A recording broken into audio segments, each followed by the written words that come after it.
Bienvenue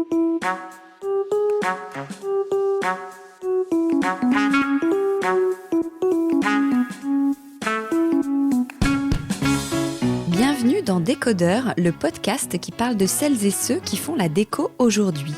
Je m'appelle Hortense Leluc et à chaque nouvel épisode, j'invite à mon micro des pros de la déco et ensemble, on peut parler savoir-faire, actu, tendance, idées déco, coulisses. Bref, on papote et on enregistre, car ici, la déco, ça s'écoute. Et si jamais vous voulez voir quelques photos, rendez-vous sur le compte Instagram Décodeur. À chaque nouvelle année ou à chaque saison, son lot de nouveautés, d'actualités, de tendances. Je voulais donc faire un épisode sur ces dernières, genre les 10 tendances de l'année ou les tendances pour les nuls. J'aimais bien ce titre parce que non pas qu'on soit nul, mais dans l'idée de décrypter ces fameuses tendances, de les rendre accessibles. Et en fait, en me penchant sur le sujet, je me suis rendu compte que oui, on observe de grandes tendances, évidemment comme toujours, mais qu'en fait, il y a tout et son contraire. Et cette approche m'amusait un peu plus, donc c'est comme ça que je vais vous parler de tout ce qui est dans l'air du temps et qui nous sous-entend que donc finalement il n'y a aucune dictature du bon goût puisque tous les goûts sont actuellement dans la nature ou plutôt dans nos intérieurs. Par exemple, pour commencer, on voit que le style minimaliste s'impose vraiment. Alors, un intérieur minimaliste, qu'est-ce que c'est ? C'est pas forcément monacal, avec rien, mais c'est vraiment un intérieur qui est épuré, qui est sobre, sans trop de meubles ou de bibelots. C'est rangé aussi, on laisse rien traîner. Ici, on mise sur la fonctionnalité, on met pas un meuble pour combler un vide ou une lampe juste pour faire joli. On choisit vraiment les différents éléments pour leur utilité. C'est une façon de revenir à l'essentiel, de ne pas s'encombrer, que ce soit visuellement, parce qu'on gagne de la place, on circule plus facilement, et en énergie aussi, ça va apporter un vrai sentiment de liberté, de détente.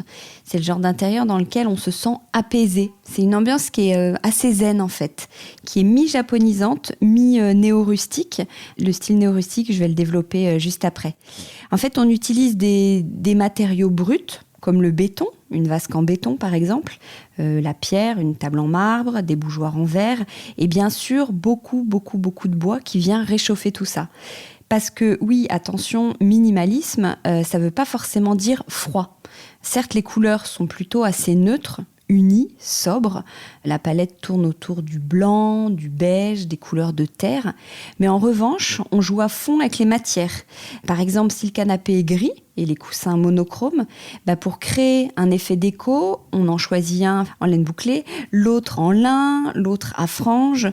On joue avec les textures, mais on reste dans une certaine discrétion. Même sur les murs aussi, on peut s'amuser avec les effets matières, les reliefs. Il y a une vraie forme d'élégance. À l'inverse, mais vraiment à l'opposé, on voit un mot qui est de nouveau très utilisé en déco, c'est l'audace. On assiste à une explosion de couleurs, de motifs, de formes. On ose, on s'affranchit des codes. On peut mixer les époques, les couleurs, les styles déco. On accumule. C'est une maison qui est de bonne humeur. On peut avoir des rideaux fleuris, un canapé vert, un tapis léopard, pourquoi pas, une bergère 18e, une lampe design. Et on s'amuse de tout ça. Il n'y a pas d'idée de faire bien ou mal, de bon goût, de mauvais goût. Chacun fait ce qu'il veut. Et quand bien même ce serait un peu too much, voire un peu raté pour d'autres, ça peut faire partie de la tendance aussi.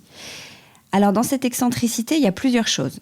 Il y a un courant qui est très pop, très fun, des motifs XXL, des formes exagérées, des nuances arc-en-ciel, un poil enfantin parfois en mode un peu smiley, très Takashi Murakami, vous savez, l'artiste japonais. On pourrait aussi se rapprocher du style Memphis, qui avait apporté son grain de folie au design déjà dans les années 80. On va avoir vraiment beaucoup de meubles et objets émerger dans ce style cette année encore. Il y a quelque chose aussi de très arty, de très créatif. On voit vraiment beaucoup de dessins, de coups de pinceau, de collages. Chacun peut s'exprimer et l'afficher, le revendiquer. Et enfin, une déco qui peut être décalée, un peu chargée, un peu à l'anglaise. C'est une tendance qui est très positive, où l'humour prend beaucoup de place. Et c'est certain qu'elle va plaire parce que on en a bien besoin. Autre tendance pour 2022 que j'ai un peu effleuré tout à l'heure, c'est le style néo-rustique. Rustique, c'est un mot qu'on n'a pas aimé, qu'on n'a pas tellement utilisé pendant des années, mais qui revient au premier degré. Dans sa définition très campagne, très simple, très tradie, c'est l'avènement des matières premières et intemporelles, donc le bois en tête, le béton, le plâtre, le marbre, le travertin, qui est en train de détrôner le marbre d'ailleurs.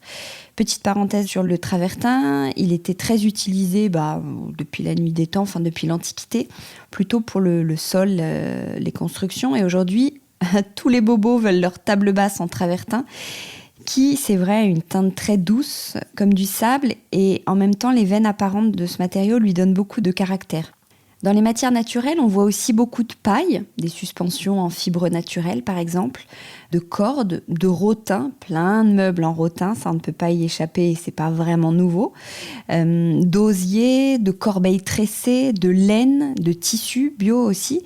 En fait, il y a tout un sujet autour du développement des matières sourcées, végétales, minérales, voire de la création de nouveaux matériaux ou de textiles écologiques à base de chanvre, des matériaux à base d'algues, de champignons, d'orties. L'éco-conception est une vraie tendance à elle seule. Designers et marques, les marques qu'elles soient petites ou grandes, vont vraiment de plus en plus dans ce sens. La tendance néo-rustique se tourne aussi évidemment vers l'artisanat, le travail de la main, le savoir-faire, l'histoire. Alors on sait qu'on va payer son meuble un peu plus cher, mais il aura d'autant plus de valeur. On cherche aussi un effet matière, un toucher réconfortant, une approche sensorielle presque. Ça explique tous ces plaids en laine qu'on a pu voir qui sont déjà arrivés tout cet hiver, ces édredons en velours, ces coussins en laine bouclée encore et toujours qui ont envahi les boutiques. On a envie de ça, on a besoin de ça. Grosse invasion aussi de formes organiques. Je parlais de la table basse en travertin tout à l'heure, mais la table basse aux contours irréguliers, fluides, comme un galet poli par le temps, sera aussi un best de 2022. Dans le même format, on pense aussi aux miroirs, aux motifs des tapis, aux meubles qui sont dans l'ensemble plus arrondis. C'est une déco qui accueille aussi toutes les pièces chinées, abîmées, réparées, qui ont vécu. Aujourd'hui, c'est vraiment un mode de consommation. On achète en brocante, on échange, on récupère, on bricole, on transforme. Et tout ça pour finalement créer des pièces uniques. Donc une déco unique, donc une déco bien à soi, donc une déco qui nous ressemble. La boucle est toujours bouclée. Aux antipodes de tout ça, et dans un genre beaucoup plus clinquant, l'art déco fait son énième retour. Donc rien à voir, avec ses arabesques, ses volutes, ses dorures, son raffinement, ses teintes foncées masculines, son élégance, ses finitions qui font toute la différence et surtout ses matériaux luxueux, les pierres précieuses, le marbre coloré, le métal, le cuivre et le laiton lumineux, chaleureux ou encore de beaux jours devant eux. Apparat versus confort, là on n'a pas forcément à choisir, tout ça va être compatible en 2022. Quatrième grande tendance, je vous apprends rien en annonçant que les 70s seront encore avec nous cette année. En fait, c'est le cosy des années 70 qui nous plaît tant et qui nous réconforte après ces 2 dernières années un peu compliquées. C'est pas de la psychologie de comptoir, hein.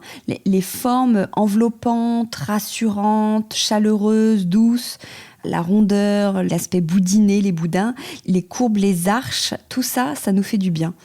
On aime aussi les couleurs vibrantes et chaudes de cette époque, notamment le orange qui revient en force. Si, c'est sympa le orange, alors peut-être pas tout un salon, mais une lampe orange, un coussin et hop, c'est une dose de vitamines. Si on s'y fait pas, de toute façon, il y a toujours le moutarde, le vert et la palette marron camel.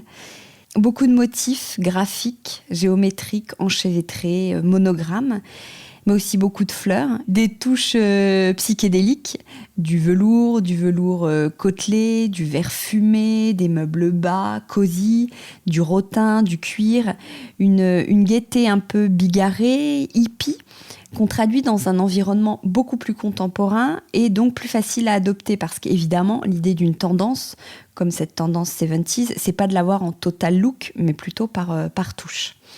Et alors, dans la famille Tout et son contraire, je demande les années 90. Elles reviennent aussi, bon, sans les Spice Girls, mais les années 90, c'est un autre genre de bonne humeur que les 70s. Sont plutôt des néons, du fluo, des codes urbains, des motifs graphiques ou des rayures, des couleurs acidulées. On souligne le grand retour du rose ou du violet, un univers pop, des objets ludiques, des effets lumineux, des dégradés, des tie and dye. La transparence est le porte-parole de ce mouvement, que ce soit pour les meubles ou les objets déco. Le plastique, pour plein de raisons qu'on connaît tous, se réinvente et laisse plus de place au plexi, au cristal, à la résine, au polycarbonate, au verre coloré, au verre givré. Le verre givré, c'est une finition semi-opaque, un peu floue, brumeuse, qu'on peut retrouver sur des vases, des verres ou même des façades de meubles. Beaucoup de lac aussi, cette finition brillante qui vient marquer le caractère et la sophistication de ce mouvement 90. Je vous accorde, c'est vraiment pas évident. On aurait tendance à le laisser aux millennials, mais ça mérite qu'on s'y intéresse quand même. On passe aux couleurs, alors ou plutôt aux non-couleurs, puisque cette année encore, le blanc, beaucoup de blanc. Je crois qu'il n'y a pas une marque qui ne propose pas son canapé ou son fauteuil blanc. Le nude et les couleurs minérales s'imposent. C'est une palette toute douce, pas d'erreur possible, c'est facile à mettre en place, lumineux, intemporel, poétique, cosy, rassurant, tout ça dans une veine très slow life qu'on cherche un peu tous quand même. Et en totale opposition à cette sagesse, j'en parlais précédemment pour différents styles, les couleurs nous font vibrer. Sur les murs, les tapis, les objets déco, dans le salon, la chambre, les toilettes, les coussins, les rideaux, les assiettes, les draps des enfants, tout, absolument tout, prend des couleurs. Celle de l'année s'appelle Very Perry, il y a toujours la couleur de l'année. C'est un genre de violet bleuté qui sera très joli par touche. On parle aussi du vert sauge, très zen, du rose, du bleu clin, toujours un peu, du orange et évidemment toutes les teintes autour du terracotta qui seront toujours très présentes dans les boutiques déco. Côté motif, on met des ronds dans des carrés, des triangles dans des rectangles. L'heure est vraiment aux formes géométriques, que ce soit dans un esprit graphique, très arty, très contemporain, ou plus 70s, comme je disais tout à l'heure. Donc sur des coussins, des rideaux, des papiers peints, des tissus, des dessus de lit, on peut vraiment se lancer joyeusement. Ou alors, à l'inverse, on opte pour des fleurs, des toutes petites, style Liberty, très british, ou plus imposantes, plus végétales, XXL, comme une œuvre d'art. On voit beaucoup de panoramiques qui proposent des décors fleuris.